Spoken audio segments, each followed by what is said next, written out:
NNRG.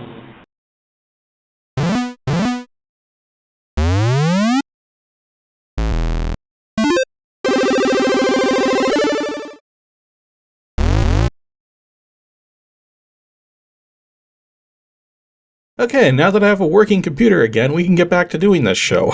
So, yeah, my computer kind of had a little bit of a falling out. Thankfully, it was just the power supply, but that's replaced. Things are working now, so let's get back to some no nostalgia retro gaming. And for this one, we've got Kikstart 2, which is missing the C from Kick for whatever reason. So it's a disk file, so let's start it up here. Now, I haven't actually tested this one yet, so hopefully it works properly. I'm trying to get into the habit of not trialing a game first to test for the NTSC and PAL stuff, and instead see if I could look up online like where it's released and then pick whichever format should be the default. And if we run into any issues as a result of that, then that'll come up. But that seems like it'll probably be the better approach going forwards. Because I've had a lot of people now complain about the differences between the PAL and the NTSC stuff, especially given that so many Commodore 64 games are made for PAL regions. But my approach now is going to be to look and see what particular region a game was specifically for. And if it has an NTSC release, we'll run it at NTSC speed. But if it doesn't have an NTSC release, then we'll run it at PAL speed. So that's all I know going into this, is that this was a PAL release only. So let's see where we get here. I also find it interesting, we've got an intro here from something like Zartworks, I think is the name here. And it's an intro that we haven't seen before. But also I'm noticing there is no sound to this. So, I mean, my sound is set up correctly. Maybe it's just this particular intro doesn't have sound. I don't know, but let's hit spacebar. Spacebar is usually the key to press. And see where we end up. Okay, Kikstart 2, the construction set. Oh, well, that went away quickly. Hello and welcome to Kikstart 2 with built-in course designer. Here are the instructions. Select courses and designer objects by letters. Select other options by cursor keys left and right. To light icons, then press return to complete. Alternatively, use fire to complete. Random course option chooses 5 courses from the 24 at random. Okay, so looks like it might come with 24 courses. That'd be nice. What's the rest of the screen say here? Oh, it says credits. So Z random or A through X for courses, players 1. Okay, and it looks like we can actually... Or wait, do I have to have the controller in the first port? Okay, so it looks like the cursor keys on the Commodore 64 keyboard select between those different modes there. So I'm not sure what those 5 modes represent. The first one looks like it's probably like a series of races. That's probably time trial. That's probably the course designer. That seems like it's going to be head-to-head. And that, I have no idea. That may be just to start the game. Okay, so let's just do spacebar there. Okay. So... I think we're... Oh. I think I'm on the top screen. Or at least will be once it does something. Okay, is that... Okay, the controls are not doing anything. I guess I do have to have it in joystick port 1. Okay, there we go. And then I can also jump and fall to my death. Oh, even the computer's having trouble. Okay. This is kind of weird. So this is definitely kind of like an Excitebike sort of thing. But I'm not quite sure on how these controls work so far. Because I just keep sort of falling below the scenery. Yeah, sometimes I just fall below the scenery. Okay, well, it already brought us to another course, so let's see if we can maybe do a little better this time. So, okay, making some or no. Yeah, that was a tricky set of jumps there. But yeah, even the computer ends up having problems. Okay, let's Whoops, did not make that jump. So yeah, so you can definitely, you push forward to accelerate, and then you have a jump button for when you want to do a jump. Well, it looks like we got some fire columns here. Yeah, so it seems like there's an emphasis on making it to specific parts, like with the right acceleration or such. At least that's what I'm sort of assuming here, because it seems like sometimes you just sort of fall for no reason. I'm not quite sure what's up with that. So yeah, for like here, maybe you have to like, okay, so you have to sort of hold up, and then that lets you,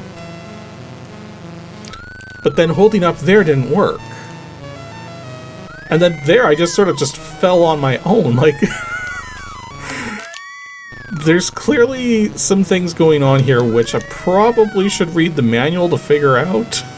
Okay, it looks like on this course we got like springboards. Okay, I made it over the springboards fine. Oh, the springboards like sort of auto jump you. Interesting. Okay, well I seem to be oh, never mind. I seem to be doing okay there. But now we gotta jump here. And I think I actually beat the computer on that one. Okay. So, there's definitely some weirdness with how this works, but at the same time, it doesn't seem like it's going to be that difficult to figure out. Okay, I don't know what those are, but yep, there I go.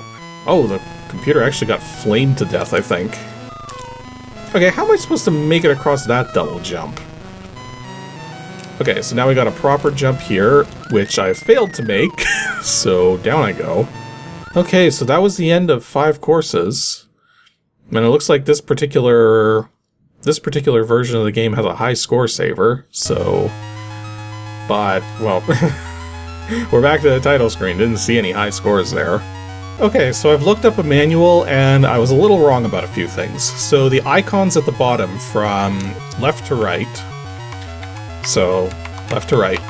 So the first one here is simply to start the game. This one, the next one here, is to look at the high scores. That's the course designer, I got that one right. That lets you choose between 1 or 2 players, and then this last one here actually lets you enter your name, I believe. In fact, let's double check that. Yeah, it lets you enter your name. So, there we go.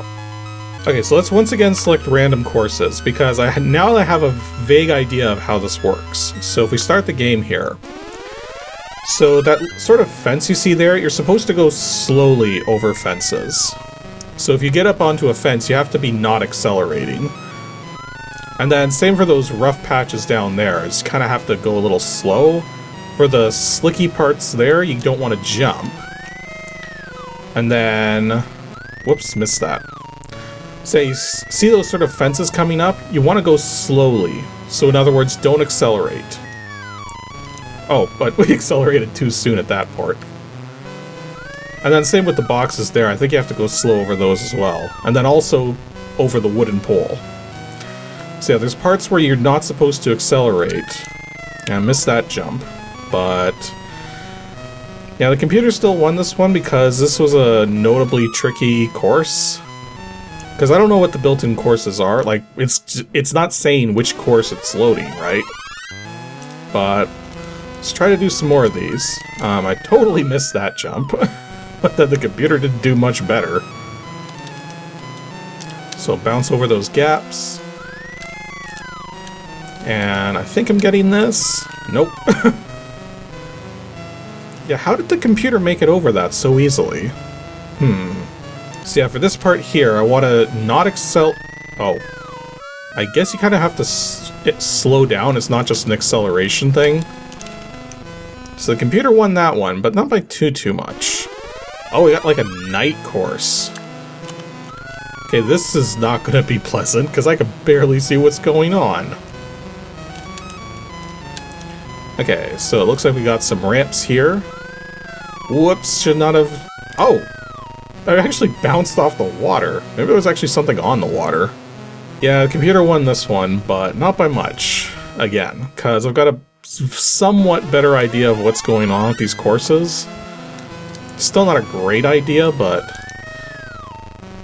And yeah, there's something weird about the, about those ramps, because there's certain ramps that you can go up at full speed, but other ramps where if you try to go full speed, it's just death. Oh wait, this is the first track we played. Why is it giving us this track again? That seems weird. And then get the jump there. Okay, almost got the computer that time. Did better than the last time anyways. And our final course here. Let's see if we can actually beat the computer at one of these. So make these jumps. There's the fire. Yeah, I'm not sure why I've been having trouble with those yellow brick walls. I think maybe it's like something where you gotta be at like the correct speed, but I'm not sure what that speed is. And there we go. So the computer definitely won all of that, but...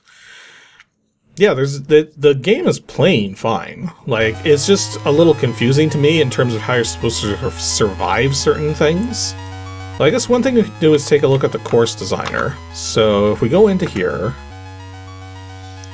Okay, so... Yeah, it looks like this probably works very similarly to how it does in Excitebike. So it looks like we've got commands here to load and save from cassette or disk. And then, not quite sure what that one command is. Which course to replace?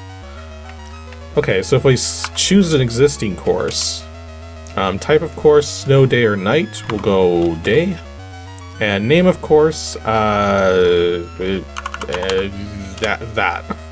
Are you sure? No. I'm not sure about anything here. Okay, maybe this info thing here?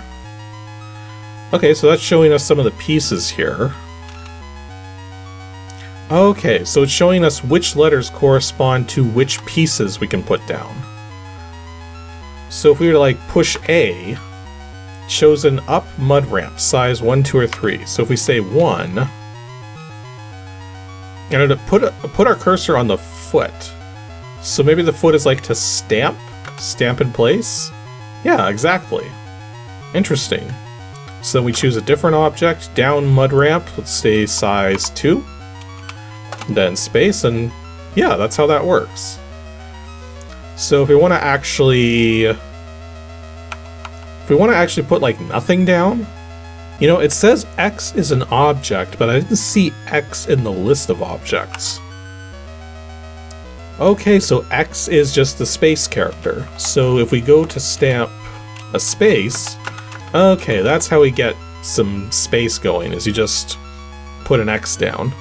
Okay, that's interesting. Now that I'm going through some of these options here, it's making a little more sense as to what's going on. So I don't know how they did it, but every single course, all 20, however many of them, it was 24, all 24 of them are in memory right now. Like if I go to, I keep getting the cursor keys mixed up because the way this is working, the Commodore 64 only has 2 cursor keys, not 4 cursor keys, and you have to hold a modifier to switch them between which direction. But for some reason, this game's decided instead of using 1 cursor key and having to hold a modifier, 1 cursor key always goes to the left and the other always goes to the right. And it's a little confusing. Okay, you know what? If I use the right arrow on my keyboard for right and the down arrow for left, that seems to work okay. So I'm going to try to remember that.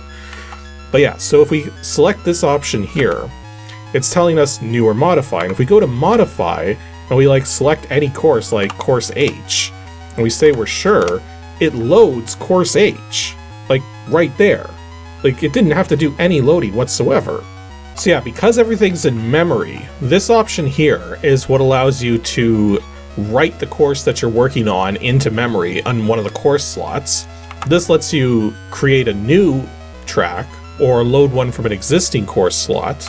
And then that shows you the pieces, that stamps your pieces, and then once you're done editing courses, that's when you use these operations here to either save your results to a floppy disk or a cassette, or to load an existing set of tracks from a floppy disk or cassette. So yeah, that's very interesting that it's able to keep all of the courses in memory all at once. Like, I mean, there's only 64 kilobytes to work with, so that's kind of impressive. So yeah, that's Kikstart 2, a game which is definitely taking after Excitebike, but is a little it's different than Excitebike, let's put it that way. There's definitely more of an emphasis on clearing stunts, whereas Excitebike was more about like keeping your lane correct and just making it through the courses. But this one you have to be a bit more precise with what you're doing. And I'm not sure if that's a good or a bad thing, really. Like, I mean, it makes the game different and makes it stand out, but you still have the course design features, so you can make your own courses. So, like, I mean, all things considered, like, this is probably a decent game once you understand how to not die. But as we're establishing right now, that's clearly not me. But yeah, this seems like it would be fun once you get into it.